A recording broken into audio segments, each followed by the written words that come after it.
नमस्कार, मी नागनाथ बाबर आणि आपण पाहता निर्भीड समाचार। पालघरमध्ये अंमली पदार्थ विरोधात मोठी कारवाई करण्यात आली असून 6 जणांना ताब्यात घेतले असून लाखोचा मुद्देमाल जप्त करण्यात आला आहे। आपण पाहत राहा निर्भीड समाचार। पालघर जिल्ह्यात अंमली पदार्थांच्या विरोधात जोरदार मोहीम राबवण्यात येत असून स्थानिक गुन्हे शाखेने केलेल्या विशेष कारवाईत एकूण 6 आरोपींना अटक करण्यात आली आहे। या कारवाईत कोट्यावधींच्या अंमली पदार्थांसह रोख रक्कम आणि 4 चाकी वाहन जप्त करण्यात आले आहे। पालघर पोलीस अधीक्षक यतीश देशमुख यांच्या मार्गदर्शनाखाली आणि निर्देशांनुसार जिल्ह्यात अंमली पदार्थांचे समूळ उच्चाटन करण्यासाठी सर्व पोलीस ठाण्यांना सूचना देण्यात आल्या आहेत। त्यानुसार पोलीस निरीक्षक प्रदीप पाटील यांच्या नेतृत्वाखाली एक विशेष पथक स्थापन करण्यात आले होते। या विशेष पथकाने 24 मे ते 6 जून 2025 या कालावधीत पालघर व बोईसर परिसरात पेट्रोलिंग करून गुप्त बातमीदारांच्या मदतीने 3 प्रकरणांमध्ये कारवाई केली आहे।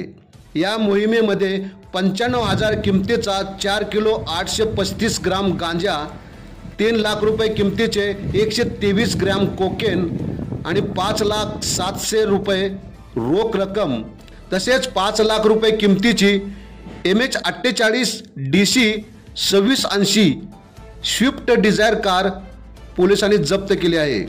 अशा एकूण सुमारे 8 लाख रुपयांहून अधिक किमतीचा मुद्देमाल जप्त करण्यात आला आहे।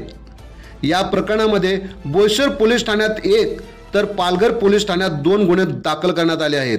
ही कारवाई पालघर जिल्हा पोलीस अधीक्षक यतीश देशमुख, अपर पोलीस अधीक्षक विनायक नरळे यांचे मार्गदर्शन व सूचनाप्रमाणे पोलीस निरीक्षक प्रदीप पाटील, सहाय्यक पोलीस निरीक्षक अनिल भटकर, पोलीस उपनिरीक्षक स्वप्नील सावंत देसाई, पोलीस उपनिरीक्षक गोरखनाथ राठोड, पोलीस हवालदार दीपक राऊत, पोलीस हवालदार 486 संदीप सूर्यवंशी, पोलीस हवालदार संदीप सरदार, पोलीस हवालदार राकेश पाटील, पोलीस हवालदार भगवान आव्हाड, पोलीस हवालदार दिनेश गायकवाड, पोलीस हवालदार कैलास पाटील, पोलीस हवालदार कपिल नेमाडे, महिला पोलीस हवालदार भारती पाटील, पोलीस नायक कल्याण केंगार, पोलीस हवालदार प्रशांत निकम, पोलीस अंमलदार वैभव जमादार, स्थानिक गुन्हे शाखा पालघर यांच्या सहाय्याने कारवाई करण्यात आली।